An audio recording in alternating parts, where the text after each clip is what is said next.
Let us all stand and let us once again read Mark chapter 5, verse 36. Can we read together all together? Okay, so let's read together. Ready, go.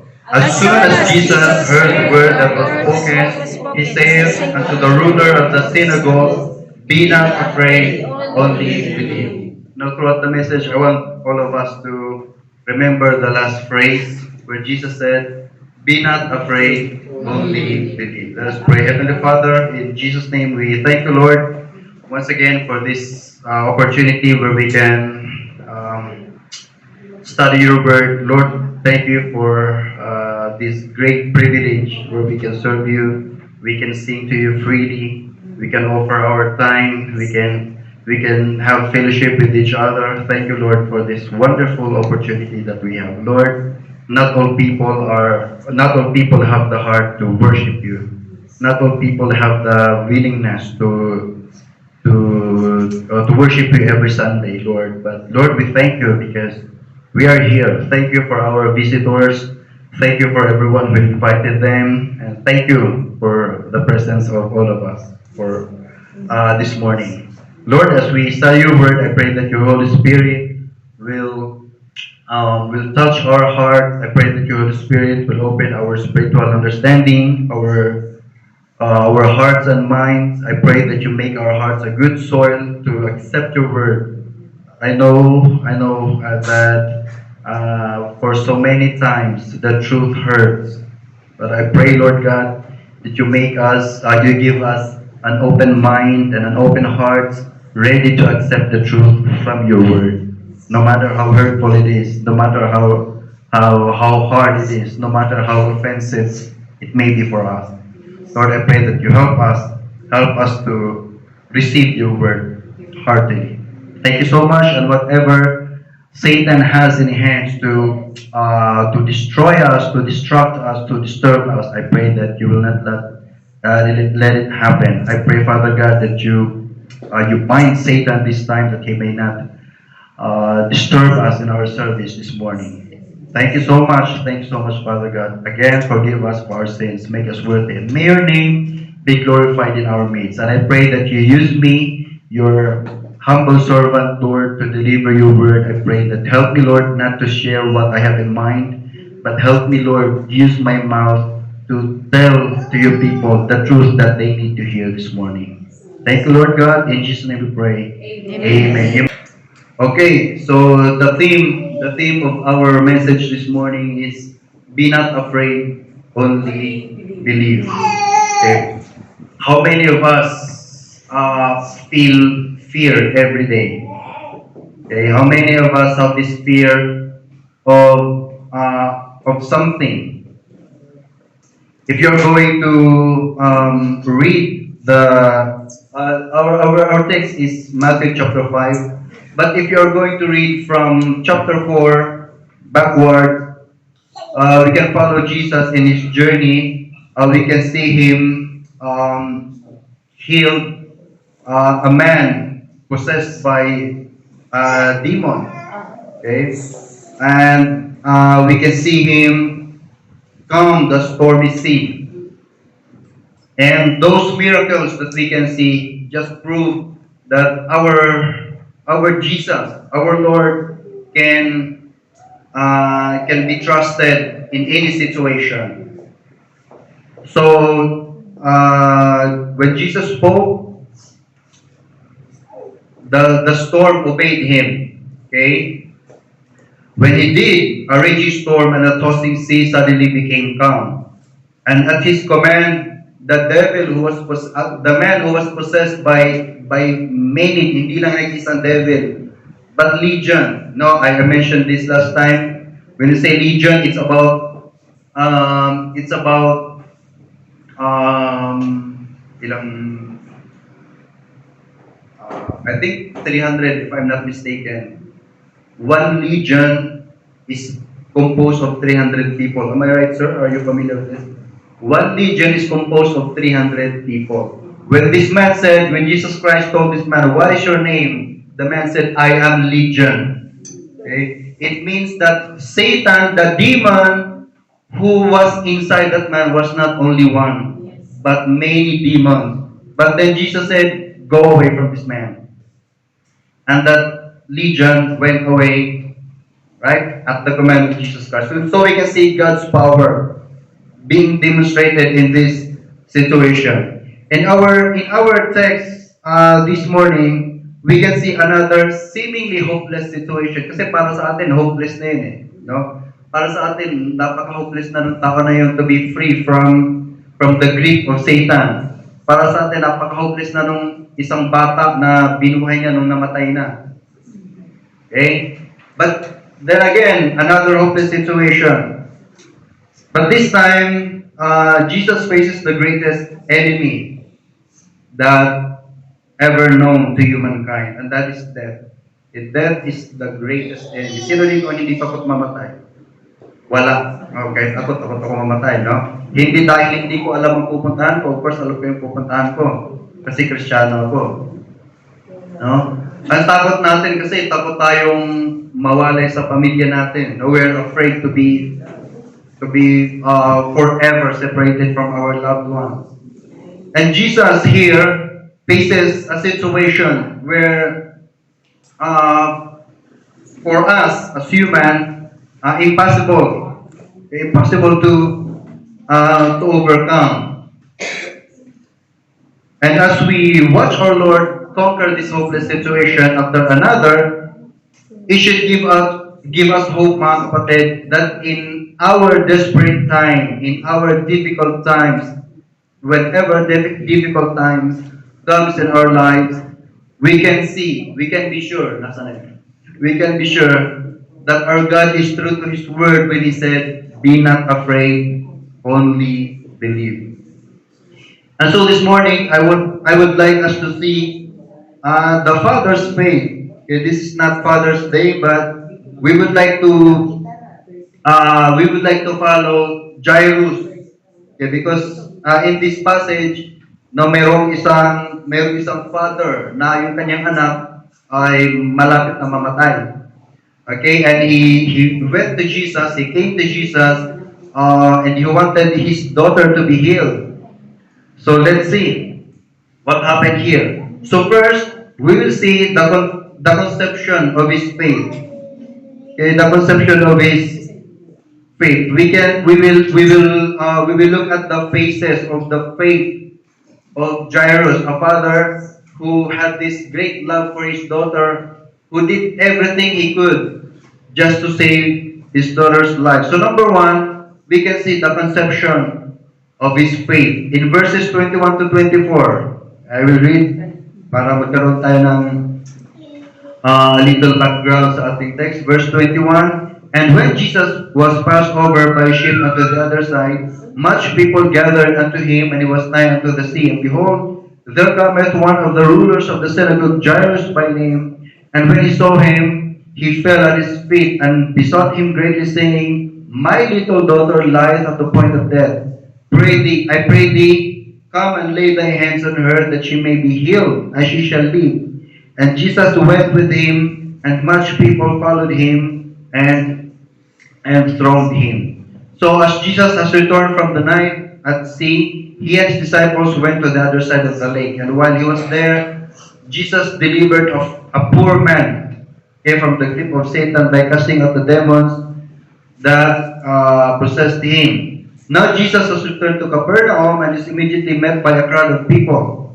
Some have gathered to hear his word, some have come in hopes of experiencing a miracle. During the ministry of the Lord Jesus Christ, many people were following him. Many people followed him, but not all of these people followed him because they believed in Jesus. Okay, most of them followed him just because of something that they can get from Jesus. For example, he can get food. Jesus fed 5,000 people. But only few of them followed Jesus Christ because they wanted to experience miracle. And one of those is the father that we have in our text. His name is Jairus. Okay, and it is his story that serves as the focus of our theme of our message this morning. Jairus is a man whose little faith is about to grow very large. And we can see here the direction of his faith. Now the Bible says that Jairus is a ruler of the synagogue. He was not a priest, he was not a pastor, he was not a missionary. He was the ruler of the synagogue. So he is faithful and he was an officer. Probably a high-ranking officer in their synagogue. Synagogue means church like this. It's the Jewish church. So this means that he was one of the officials who oversaw the business of the synagogue. He was responsible for making sure that everything was in order in the church. So yun ang trabaho ni Jairus. No, he will make sure that the curtains are clean. He was the one who made sure that the floors are clean. He was the one who made sure that the chairs are in order and everything. But then he would have been an important man in his community. So probably Jairus was an important man in their community. And so from this background, we can see that Jairus possesses a power, he possesses a privilege, a prestige, because you cannot be a ruler of the synagogue if you are an ordinary man. Okay? So malamang ito si Jairus na to is, ano siya, wealthy, well-known person. And malamang, he had a good family. He was a religious man, and he was faithful in his religion. But at this moment in his life, none of these things usually seemed important to Jairus, mattered in the least. Sickness and death had visited his home, and none of these things mattered in his life, could drive them away. His power, his money, his position in the community. Siguro sa kapanan natin ngayon, he was siguro barangay captain, no? And he was wealthy. He had money, but none of these things could help him save his daughter's life. Okay?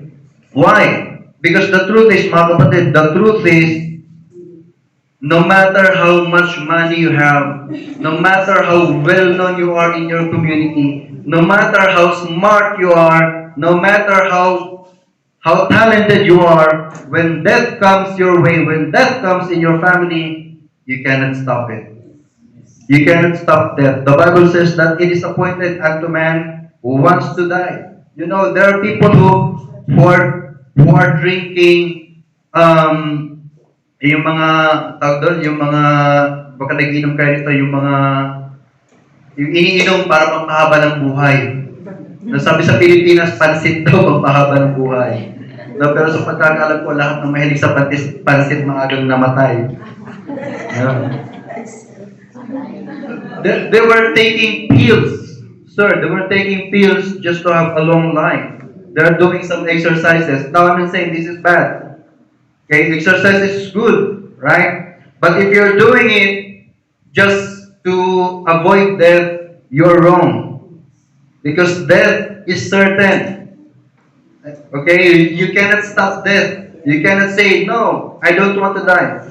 Yeah, last time, I mentioned here last time, Miss Universe America, no, the winner of Miss Universe America committed suicide on the day that she turned 30.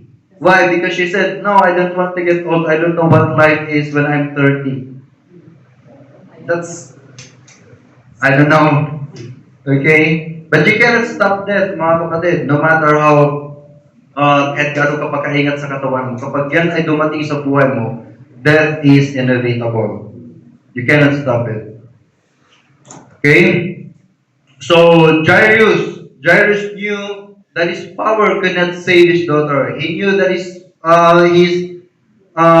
authority, his money, his fame could not save his daughter's life. His little daughter was dying and he needed help. And he came to Jesus.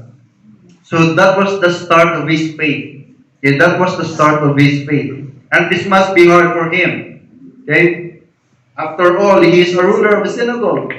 And we know that during the time of the Lord Jesus Christ, all the Jews, even until now, all the Jews are angry. Not all, there are some, but most of the Jews are angry. We're angry at Jesus. Okay? And in many synagogues, Jesus was not welcome. And here, Jairus was a ruler of the synagogue, and it must be hard for him to come to Jesus because of his position. Okay? All of his colleagues in the ministry disapprove of Jesus and of his methods. In fact, it was the Jewish priests, it was the Jewish church leaders who crucified Jesus. Most of the synagogue has been close to Jesus and his ministry. And yet, Jairus is desperate and he turns to the man named Jesus for the help that he needs. Okay, what drives him? What drives him to come to Jesus? Despite of all this, fear of death. A fear of death and love for his daughter and a sense of utter hopelessness. Jairus doesn't understand everything there is to know about Jesus. Okay, but he has to come to believe that Jesus, that man called Jesus, can heal his daughter. Okay, now let us just be reminded this morning that Jesus doesn't care who you are. Jesus doesn't care what your religion is. Jesus doesn't care what your race is. As soon as you come to Him, He will listen to you. Amen. Okay, he won't care. Many people say, Jesus, even the Jews, for example, the Jews, they said, Jesus only loves, or God only loves us because we are His people. Okay, they are correct. The Jews are correct in saying they are His people, but they are wrong when they say that God only loves them. Because God loves the world. Okay? And that includes everyone in the world. So He doesn't care who you are. He doesn't care what your position is. He doesn't care what you believe. Okay? When trials come your way and you needed help, only Jesus can help you. Tragedy doesn't care that you go to church. Death actually doesn't care that you go to church. Hindi yung sabi ng kamatayan, hindi mo na mamamatay to si Darwin kasi nagagamit to sa church. Yes. Hindi mo na mamamatay to si missionary Len kasi gano'n. No. We cannot tell. Walang tinitinan ng kamatayan, walang pinipili ang kamatayan. Okay? Walang pinipili ang sakit, walang pinipili ang kamatayan. When trials of life come, you need a resource outside of yourself. When death, when sickness, when sorrow, when trouble, marital trouble, financial trouble, etc., comes, you need more than some religion or the stuff of this world. You need Jesus. Amen? You need Jesus. That was the source of his faith. The depth of his faith. Perhaps Jairus has heard what Jesus can do just by touching someone who is diseased. And surely, he has already heard the stories about the amazing power of the Lord's touch. And he might have even been in the synagogue or by the seashore when Jesus reached out, touched some pitiful creature and healed them of their disease. But regardless of this, regardless of whether he heard about or saw it with his own eyes, Jairus believes that Jesus can heal his daughter. Okay? And same thing po with our salvation. Now, same thing with our salvation. Hindi tinitingnan ng Diyos kung gaano kalalim. God will not look at how knowledgeable you are about the Bible. He will not look at you as, hindi niya i-record sa iyo na bago ka pupunta sa langit, kailangan maging dadami mo na ang alam mo sa Biblia. No. Okay? What God requires of you is your little childlike faith. Okay, many people, many religions say, many preachers, many church leaders will say, you need to master your Bible. Okay, you need to be faithful in your church. You need to grow spiritually so you can go to heaven. You need to pass these stages. There are some religions who who requires you to grow. For 6 months, you need to study your Bible for 6 months, and then you are qualified for heaven. That is not true. Okay? Because the Bible says that now, if you believe in the Lord Jesus Christ, the Bible says that now is the day of your salvation. The moment that you believe the Lord Jesus Christ as your personal Savior, that is the moment that He will accept you in the beloved. It means that is the moment that you will be saved. Okay, Mark chapter 9 verse 23, the Bible says, if thou canst believe, all things are possible to him that believeth. You see, believe. That is what God requires. If you want to go to heaven, believe. Okay, believe, only believe. All things are possible to him that believeth. That is why this is a concrete proof that salvation is not by works. Going to heaven, mga kapatid, please remember this, that going to heaven is not by work. Going to heaven is not by good works. Going to heaven is not by religion. Going to heaven is not by tradition. Going to heaven is purely by faith. The Bible says that everyone who comes to Jesus without faith, God is not pleased. So if you come to God, Lord, I want to go to heaven, I will do good works. God will not be pleased by your good work. Because what God requires from you is your faith. What kind of faith? Childlike faith. Simple faith. John chapter 14, and whatsoever ye shall ask in my name, that will I do, that the Father may be glorified in the Son. If ye shall ask anything in my name, I will do it. So faith in Jesus may start out very small, but it will not stay that way for long. And God has a way of growing our faith as we walk with Him through the days of our lives. So we can see the conception of His faith. His faith started during these difficult times in His life. Number 2, the confrontation of His faith. Someone says, a faith that cannot be tested is a faith that cannot be trusted. Okay, again, the faith that cannot be tested is the faith that cannot be trusted. Kung yung pananampalataya mo ay hindi sinusubok ng problema, yung pananampalataya mo ay hindi mapagkakatiwalaan. Yung pananampalataya mo ay hindi totoo. No? Pero kung meron kang, if you have a genuine faith, no matter how much problem will come in your life, you will remain faithful to God. Na may mga tao na, pag may problema, hindi ko na mag-church. Kung kailan ako nag-church, saka naman dumami yung problema ko. No? Kung kailan ako nagba-Bible, saka naman dumadami yung problema ko. Tapos sisisihin pa yung nag-invite, no? So, kasi inimbita mo ako dyan eh. No, kung hindi mo ako inimbita dyan, hindi sana dadami yung problema. Pero mga kapatid, tanda po natin that a faith that cannot be tested is a faith that cannot be trusted. Here we see the fledgling faith of Jairus put to the test. A hopeless situation grew worse with each passing moment, and a faith that was weak was brought to the breaking point. So we can see that his faith was confronted by hindering situation. So Jesus was coming to Capernaum, and there are much people, crowd, lots of people were thronging upon him. And because Jairus has this, he had this, he was well known. Okay, he was famous. So probably hindi siya nahirapang lumapit kay Jesus, no, despite sa napakaraming tao. So siguro may mga tagahawin pa kasi mayaman si Jairus eh. So hindi siguro siya nahirapang lumapit kay Jesus.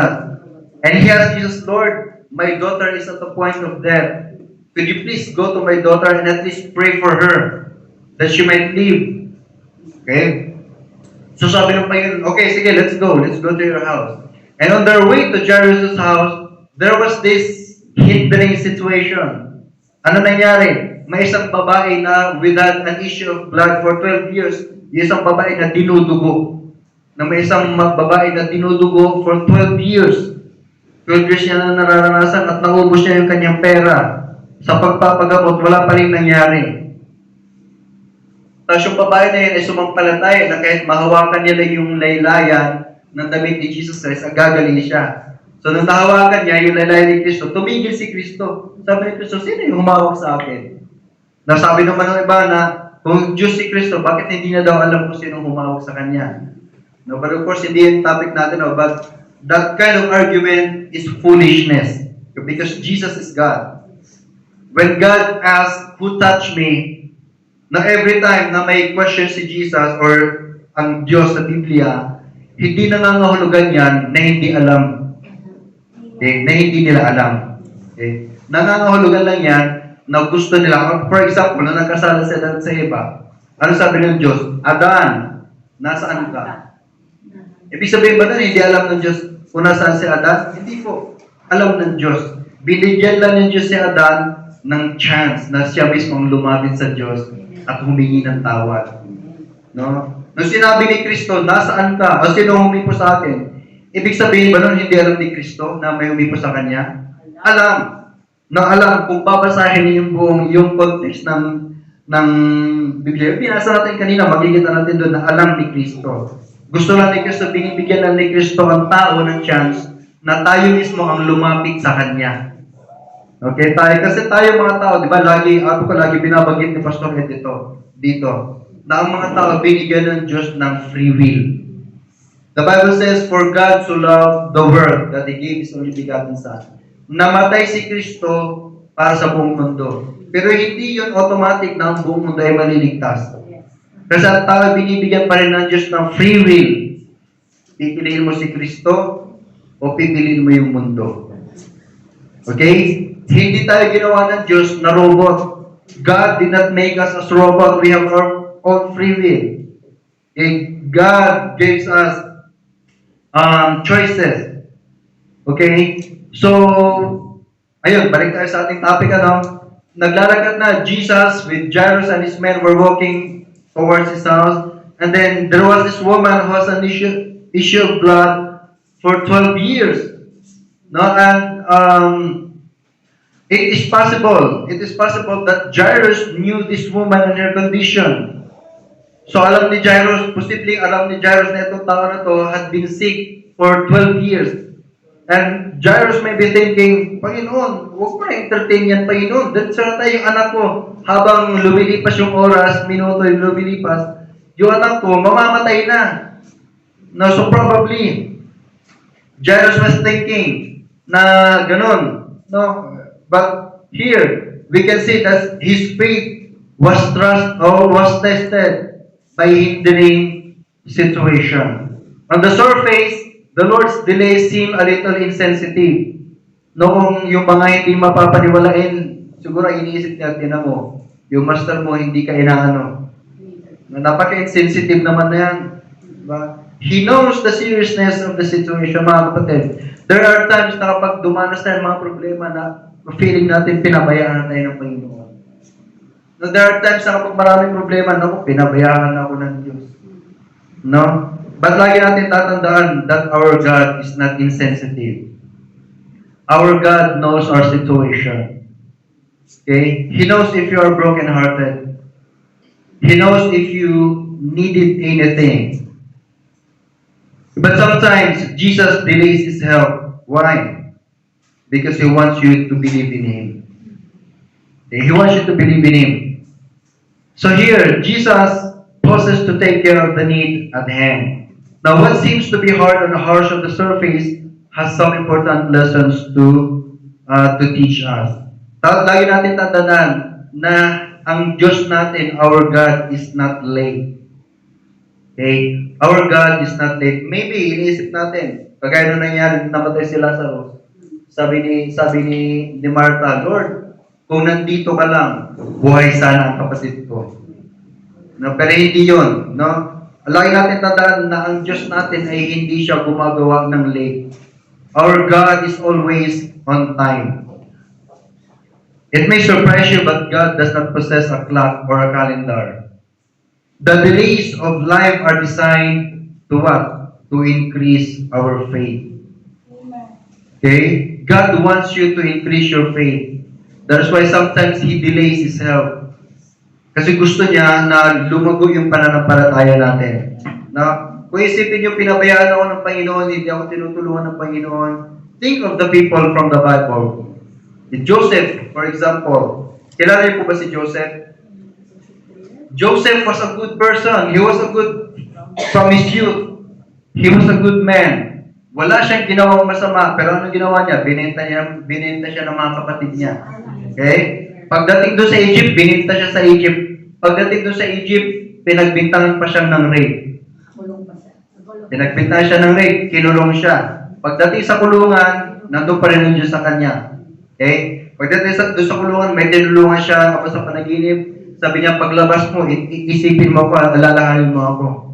Paglabas ng tinulungan niya, 2 years muna ang lumipas bago siya naalala. After 2 years, may tumulong nga pala sa kulungan. So 2 years pa, bago siya nakalabas sa kulungan. Binenta, kinulong na walang kasalanan, pinagbintangan na ng rape, pero sabi ng Biblia, Joseph remains faithful to his God. Job, you know Job? Remember Job? Si Job ang pinakamayaman nung time niya. Siya ang pinakamayaman. He was the wealthiest man in their place. The happiest man, the godliest man in his place. But then all of a sudden, at the snap of a hand, lahat ng kayamanan ni Job ay nawala. Bukod sa nawala ang kayamanan niya, namatay yung kanyang mga anak ni Job, ang gaganda, ang gagwapo, parang tayo ba? Brother Darwin. Joke lang. Ang gaganda, parang kayo, yung mga anak ni Job. But at a snap of the hand, namatay lahat ng anak niya. Nawala lahat ng kayamanan niya. But Job remained faithful. Okay? Sabi ni Satan sa Diyos, akala niyo ba natatakot si Satan sa Diyos? No, pag may demon. Hindi po natatakot. Si Satan ay hindi natatakot sa krus. Baka akala niyo, maglalagad ka sa gabi, magdadala kayo ng krus. May maposes ka, ganyan ng krus. Umalis ka sa katawan niya. Kasi nungalingan po yan. Nakikipag-usap pa si Satan sa Diyos eh. Sabi ng Diyos, o saan ka galing? Sabi ni Satan, galing pa ako sa lupa. Sabi ng Diyos, nakita mo ba yung anak ko na si Job? Faithful lang naman yun sa'yo kasi mayaman. Kunin mo yung kayamanan niya. Sabi ng Diyos, sige, kunin mo. So, kinuha ni Satan yung kayamanan ni Job, faithful pa rin si Job. So, sabi ni Diyos, kumusta pre? Sabi ni Satan, hindi, bigyan ko ng sakit yan. Sabi ni Diyos, sige, bigyan mo ng sakit yan, huwag mo lang patayin. So, binigyan ni Satan ng sakit si Job. Ano ba yung sakit ni Job? Ano yung boy? Ano ba yung sa Tagalog?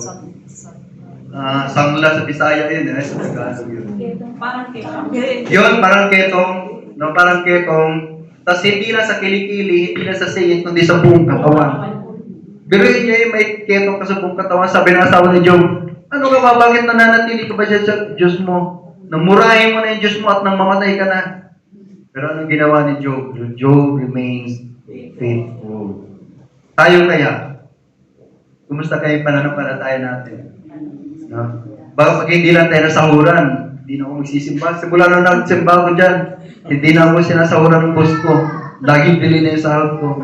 Simula na nagsisimba ako dyan, laging gumulo na yan. And it happened, mga kapatid, it happened. In the Philippines, I had this man, Bible study namin sa Pilipinas, sabi niya, since I started reading Bible, my life, there was trouble came into my life. Okay? His brethren hated him. Bakit? Because they were faithful in their old religion. And in their old religion, their church leader told them not to read the Bible. Okay? But then, when he attended us, we gave him Bible and we had Bible study, and all his family hated him. And so he said, no, I don't want to go to your church anymore. Because since I came to your church, trouble. I had lots of trouble. No? Kumusta kayong pananampalataya? Lagi natin tanda ng mga kapatid, na ang pananampalataya na hindi sinusubok ay hindi tunay na pananampalataya. Okay? So when you are tested, you can be trusted when your faith can be tested. So he was confronted also by hopeless situation. As Jesus is finally finishing up with this woman who entered, he's going or he's coming to Jairus' house. Some people come from that home of Jairus with devastating news. Sabi ng mga servants ni Jairus, Master, do not bother Jesus anymore because your daughter is already dead. Your daughter is already dead. So just try to imagine. No, try to imagine how devastating that news was for Jairus. No? Nandiyan na, you already have hope. Kasi nandiyan na, bit mo na si Kristo papunta sa bahay mo. No, you have that hope already. But then because of that delay, kasi may babaeng pinagaling pa si Kristo na babae, because of that delay, his daughter died. Now, can you imagine, no? Imagine niyo kung gaano ka-devastated si Jairus. Sa ganong situation, mahirap ang comfort. Sa ganong situation, siguro makakaramdam tayo kung tayo nasa sitwasyon na Jairus. We may feel tawag doon, galit, anger. Okay? Hindi man lang dinahandaan ng servant niya na Lord, hindi man lang dinahandaan na Master Jairus na ganito. Di ba yung anak mo kanina naghihingalo? Tapos nung umalis ka, naghihingalo pa rin yun. Tapos mga lumipas ilang buhay. Hindi eh. Pagdating nila kay Jairus, sabi nila, Master, your daughter is dead. Na hindi man lang dinahandaan.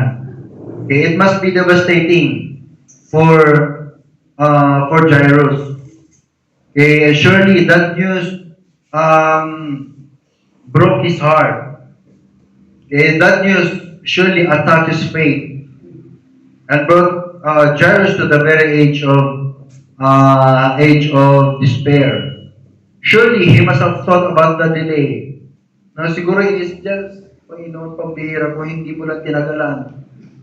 No, siguro, buhay ba anak ko? No. And you know our testimony when we came here. You know, nagpapasalamat ako. I thank God for giving us problems. Now, alam niyo, the problem that comes to our lives are kumbaga sa pagkain, flavor sa buhay natin. Now, because a food without a flavor, sino kumakain dito ng pagkain na walang flavor? Sir, can you eat food without flavor? No. No. Well, you may, but you will not like it. Yeah. Right? You may try 1 spoon, but you will not like it. And you may not eat it again. Right? You know, problems are flavors to our life. Napaka-boring ng buhay naman pag walang problema. Alam niyo po, dumating kami dito as missionaries last 2021. When we arrived here, last 2021, sir. As missionaries. No money. No money. We came here without anything. Okay? We just came here by the grace of God. And after we arrived, 2 days after we arrived, sana yung malikot na bata. That boy, he was then, one year old. He was then 1 year old at that time. He got, ilan ba yun? Three diseases. Salmonella, salmonella virus, rotavirus, pneumonia. Okay? Pneumonia. He was hospitalized for almost a week here in North Marash. Sabi sa Panginoon, kararating lang namin dito, bakit ito naman kaagad? No? But I thank the Lord for that problem. Why? Because somehow, hindi naman ganun ka no? But somehow, our faith grew. Amen? You know, if you have that genuine faith, hindi ka magre-reklamo sa Panginoon. If you have that genuine faith, when problem comes, the more problems that come to your life, the more you must serve God. Okay? The more you must serve God. Our hope got those 3 viruses. Then my wife was about to deliver our daughter, and the doctor said, your daughter has tumors. has tumor, 4 tumors. Our daughter, sir, has 4 tumor in the heart. Okay? And, di ba sabi ko nung nakaraan, hindi mo lang dinahandahan ng doktor. Sabi pa ng doktor, kapag pinanganak yung anak nyo, i-expect nyo na mas marami pang tumor ang darating. No? At nung pinanganak yung anak namin, ano ng doktor, na may tumor din siya sa brain. May tumor din siya sa liver. Our daughter has tumor in the brain, in the liver, kidney, in the skin, sir, in the eyes. So sabi ko, hindi lang yan tumor, many more. No, many more. But I always thank the Lord, Lord, thank you for the problem. Yeah, thank you for the problem, because that way our faith will grow. Okay? If you have no problem, your faith will not grow. If you will not experience problem, konting sama ng loob mo na sa kapatiran, wala ka na sa church. Okay? But if your faith is tested, kahit gaano ka pagkasama yung kapatid mo sa church, kahit gaano pagkapangit yung nakikita mo sa church, mananatili ka. Why? Because in the first place, you come to church not because of anyone else, but because you love God. Nag-church ka hindi dahil, nag-church tayo mga kapatid, pumunta tayo sa church, hindi dahil mayroon tayong nakukuhang pakinabang sa church. Nagpupunta tayo sa church dahil mahal natin ang Diyos. Okay? We come to the church not because of someone else. We come to the church, we go to church not because of anyone else or anything else, but because we love God. Okay? And that love, that faith will grow as that faith is tested. The facts stare us in the face, and every one of us, and every one of them cried, "No hope, no hope, no hope." Jairus, your daughter is already dead. Okay, that must be very difficult for Jairus. Okay, but then again, a faith that cannot be tested is a faith that cannot be trusted. And I should say, nung pinag-aralan namin, when we studied the life of Abraham, we can conclude that if your faith is not real, if your faith is not tested, your faith is not genuine. Your faith is not real. Okay? Kasi ang tunay po na pananampalataya ay sinusubok. Sinusubok po ang tunay na pananampalataya. That may have been how the disciples felt out there on the sea. Remember when the disciples of the Lord Jesus Christ were on the boat, na nasa kalagitnaan sila ng Sea of Galilee. Biglang bumagyo. No, akala nila mamamatay na sila. Maybe that same feeling ang nararamdaman dito ni Jairus. Maybe same feeling also na mararamdaman natin kapag dumanas tayo ng mga problema. There are times in our life that we may feel or we thought there's no hope. Nakaranas na ba ka ng gano'n? Yung wala ng pag-asa? Yes. No, just, kailan ba yun? Nung galing ako dito, nung pumunta na ako dito, my daughter had been vomiting for, almost a month. No, bigla na rin siya susuka na walang dahilan. Yung babaeng maingay na yan. Bigla na rin siya sumusuka na walang dahilan. No? Dinala namin sa hospital. We brought our daughter to the hospital and the doctor said, "Check, hunter chika." No problem. Our daughter was vomiting. She wouldn't eat. Also, our son wouldn't eat.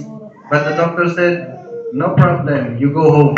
There's no problem with your children." Okay? But then, again, bakit ba sinabi yun? Saan ba tayo? Yung faith nga, yung faith nga po, mga kapatid, na hindi sinusubok ng problema, ay yun yung faith na hindi mapagkakatiwalaan. Okay? Always remember, when God doesn't make sense, keep trusting Him. Trust Him anyway. Okay? There are times, mga kapatid, sa buhay natin na parang kalayo ng Diyos. There are times in our life that God seems so far away. It seems that God is not listening to us. No, may mga ganong pagkakataon sa buhay natin.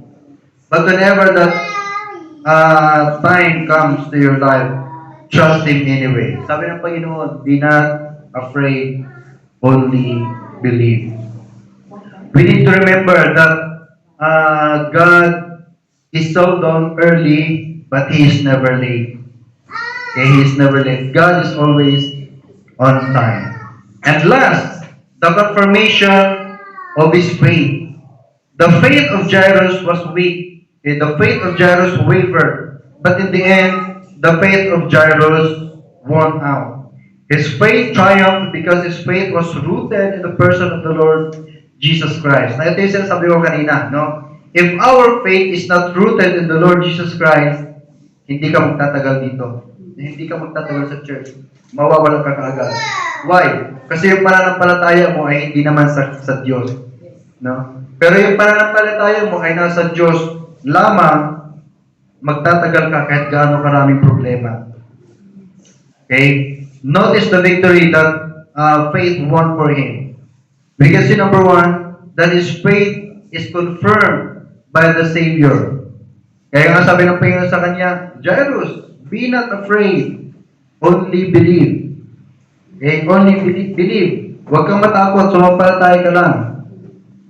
Most of these, your servants, most of these people won't believe me, but you believe me. Okay? Be not afraid, only believe. So, Jesus and Jairus continued on to Jairus' house, and when they arrived, they find that the mourners are already there. The mourners were already crying, they were already wailing.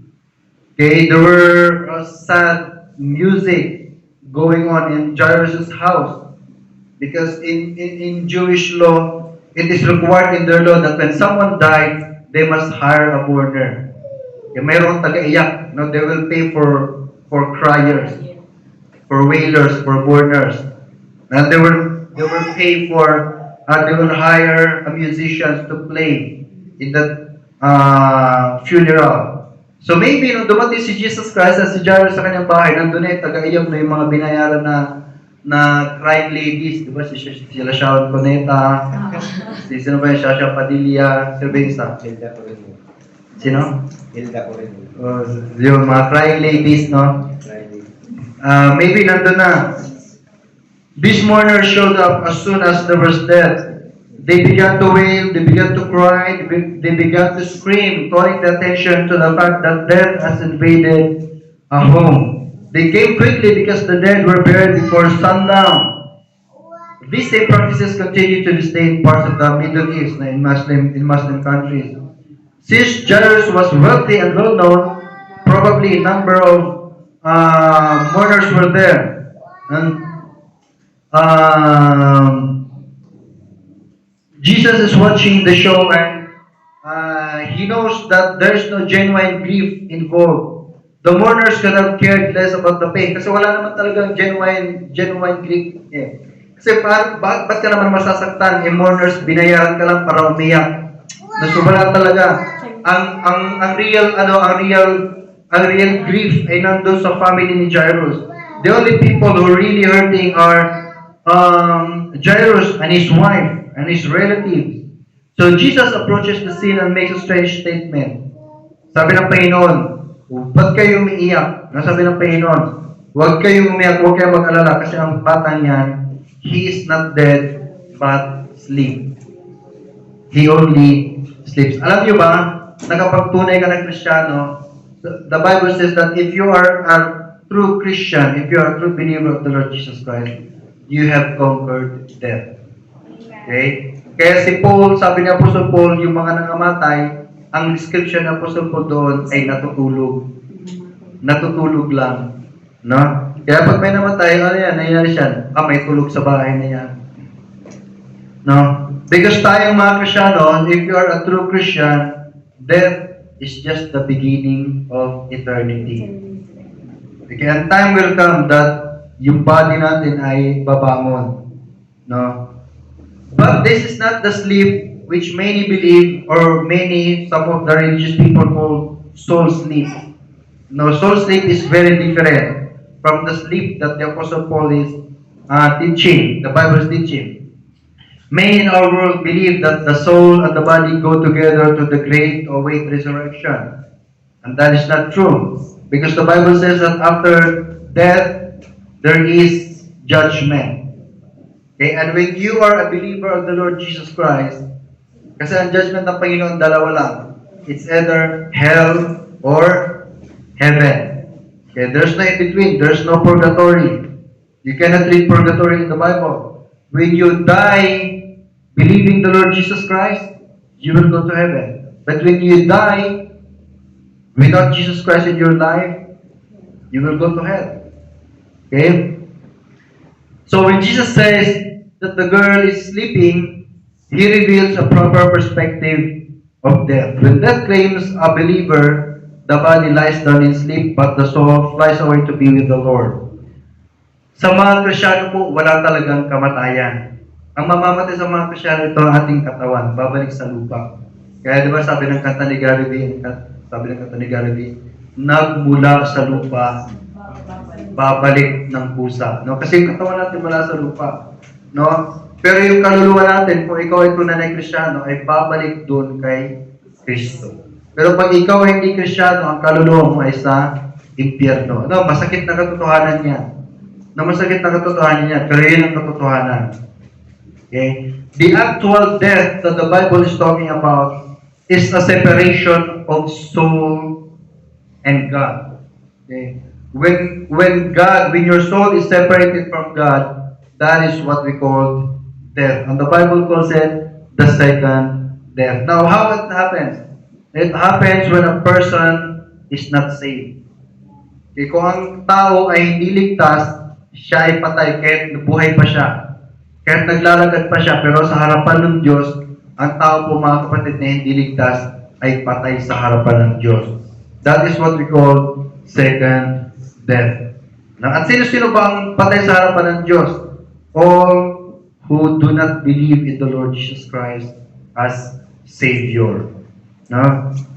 I don't know if I mentioned this last time, but alam niyo po ba na lahat ng tao na ipinanganak sa mundong ito, everyone born in this world are automatically born in Satan's family.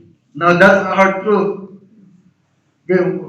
Bakit naman yan ang pinanganak pala ako sa pamilya ko ni Satan Pena? That's true, mga kapatid. Okay, that's true. All people who are born in this world are automatically born in the family of Satan. Kaya nga sabi ng Panginoon, ye must be born again.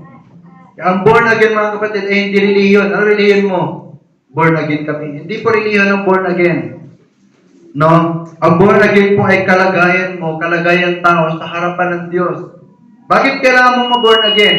Kasi ikaw ay pinanganak sa pamilya ni Satan. No? Para mabilong ka, for you to belong to the Lord or to God's family, you must be born again. But it doesn't mean that you need to join a born-again religion. No, kasi nga ang born again ay hindi religion. Ang born again po ay kalagayang tao sa harapan ng Diyos. Now, how to be born again? Pinag-usapan natin yun kasi ang tunay na Kristyano sa harapan ng Diyos ay hindi namamatay. Ito lang ang namamatay, itong katawan lang namamatay. Pero ang kaluluwa natin, buhay sa harapan ng Diyos. No? Pero para tayo maging buhay sa harapan ng Diyos, kailangan nating maging born again. Now, how to be born again? Many people say na para naging born again ka, para maging by the way, when you say born again, it means you become a Christian. No, because Christianity is not by religion. Ano religion mo? Ako Christian, ako Muslim. No, ang Christianity po ay hindi religion. Ang Christianity ay relationship mo at ng Diyos. Kung ikaw ay may proper relationship sa Diyos, you are Christian. No? Pero kahit hindi ka Muslim, pero wala kang proper relationship sa Panginoon, ikaw ay hindi Christian. Okay? Christianity is not by religion. It is not by tradition. Pinanganak ako sa Christian country and therefore I'm Christian. That is not true. Okay? Because Christianity is a relationship between you and God. So, paano ang tao maging Kristiyano? Simple lang po. Sinabi ko na kanina, by a simple, childlike faith. Sa simpleng pananampalataya, doon ang tao magiging Kristiyano. At kapag ikaw ay tunay na Kristiyano na, you have already conquered death. Kaya nga sabi ng Apostle Paul, O death, where is your sting? Kaya sabi ng Apostle Paul, death, where is your sting? Nasaan ang kamandag ng kamatayan? Ang kamandag ng kamatayan ay wala ng bisa sa mga tunay na anak ng Diyos. No? Ang mamamatay sa atin, kung ikaw ay tunay na anak ng Diyos, ang mamamatay sa itong katawan lang.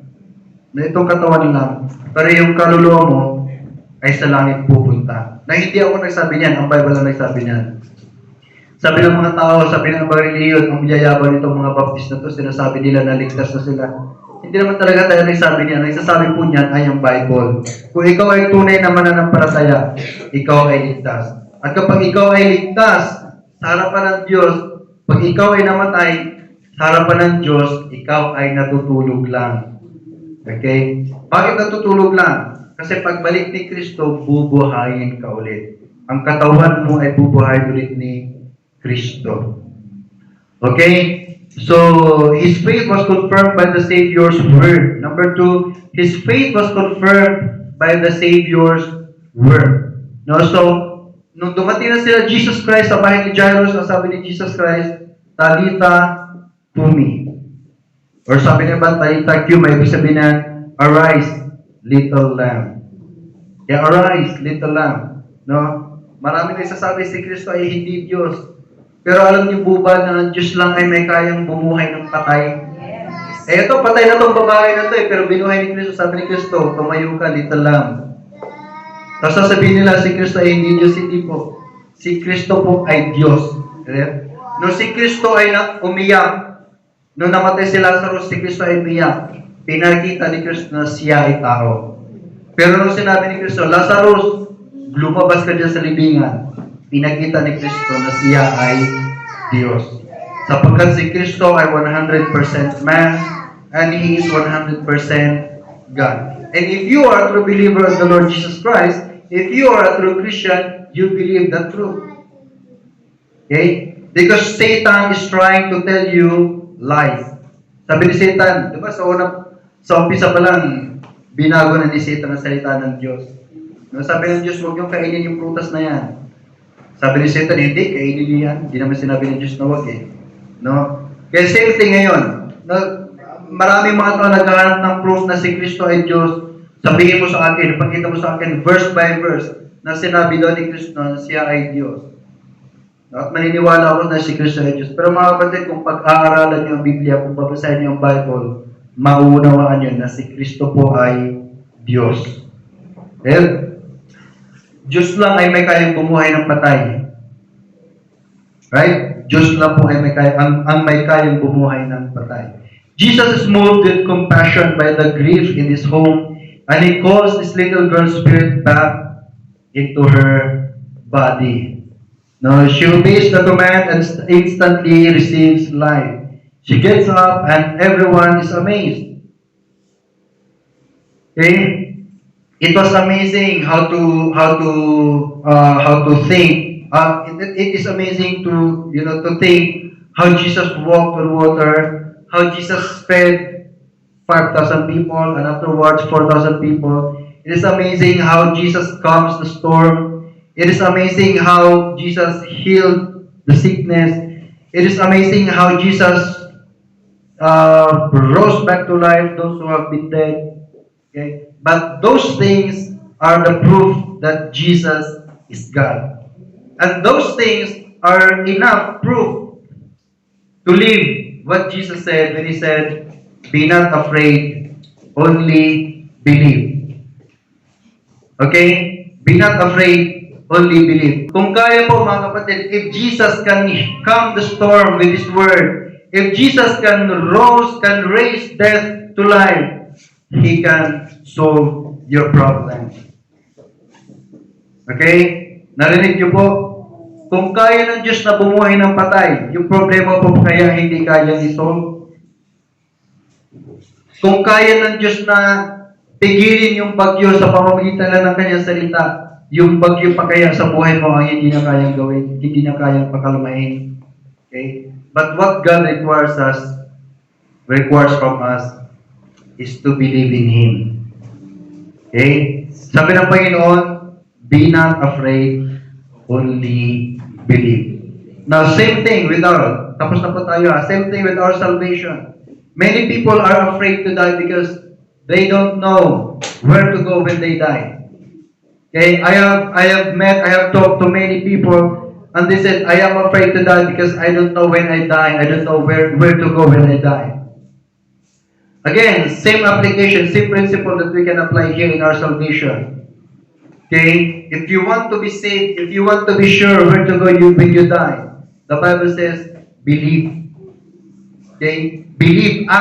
Sabi yun, Acts 16:31, the Bible says, believe in the Lord Jesus Christ and you will be saved. Okay, believe in the Lord Jesus Christ. May mga tao nagsusumikap gumawa ng mabuti, baka sakaling malangit. May mga tao na nagsisikap pumunta sa church, baka sakaling patawarin ako ng Diyos sa kasalanan ko. Mga kapatid, yung baka sakali, hindi po yan pananampalataya.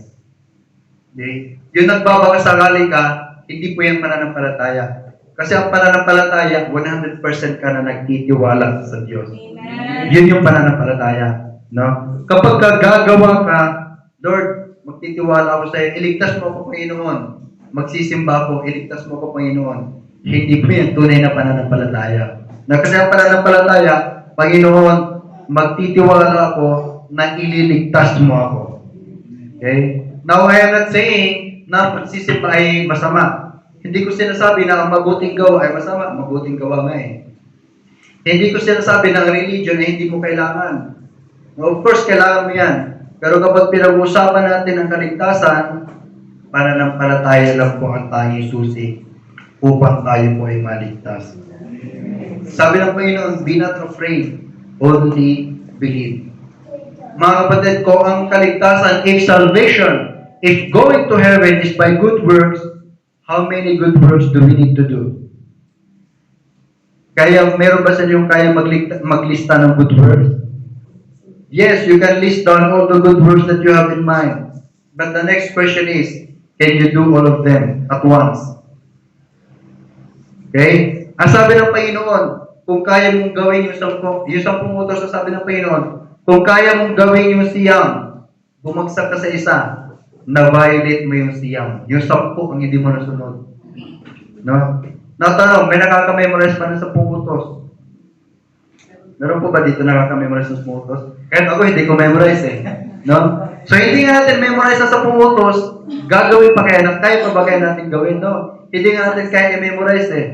Kaya nga po, that is the reason why salvation is not by good works. Why? Because no one can do good works.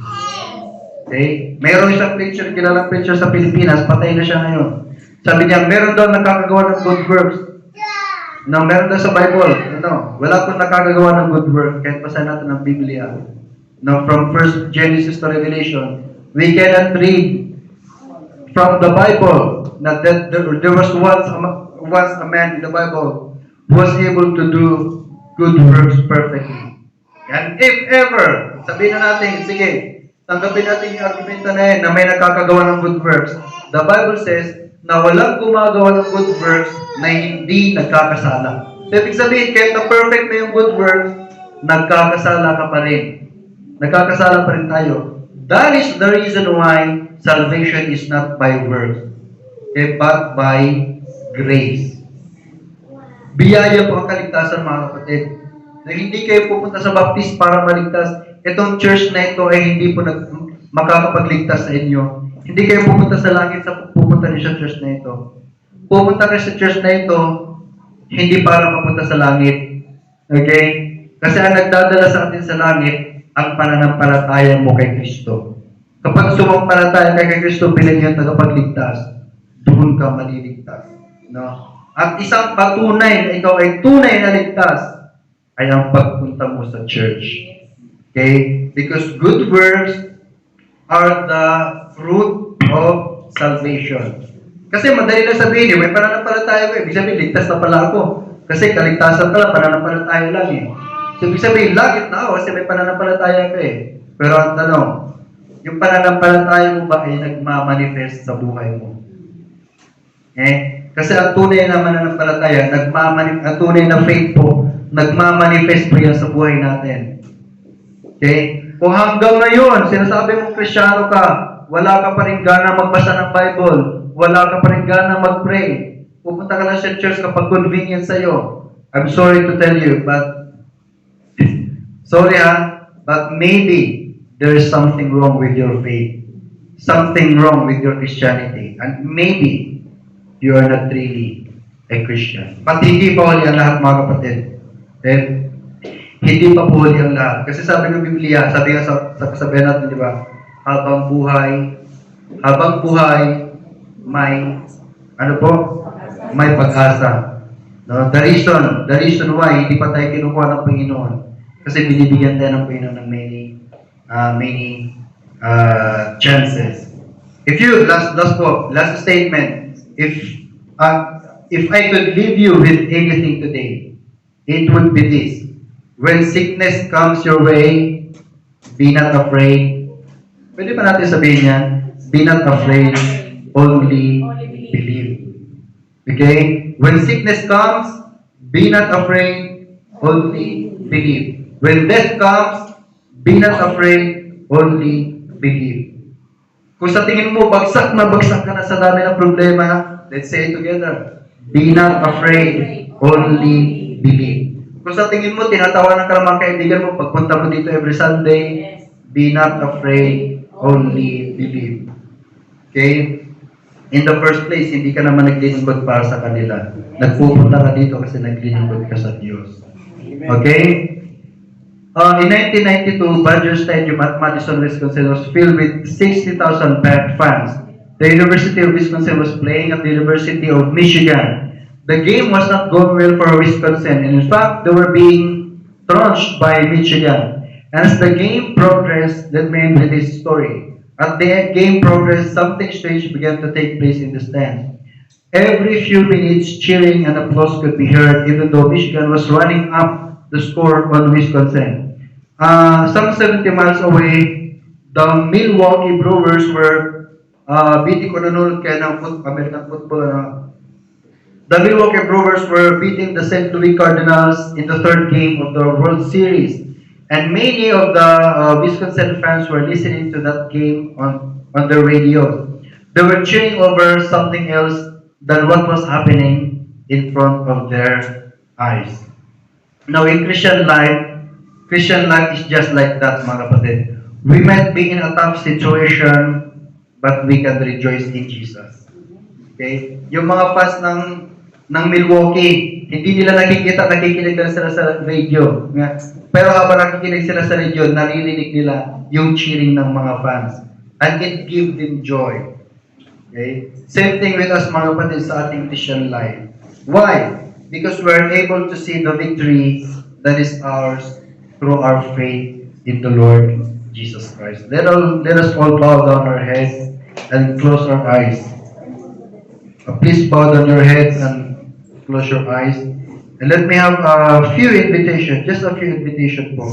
Hindi ko alam, I don't know what you are feeling through right now. I don't know how many problems you're going through.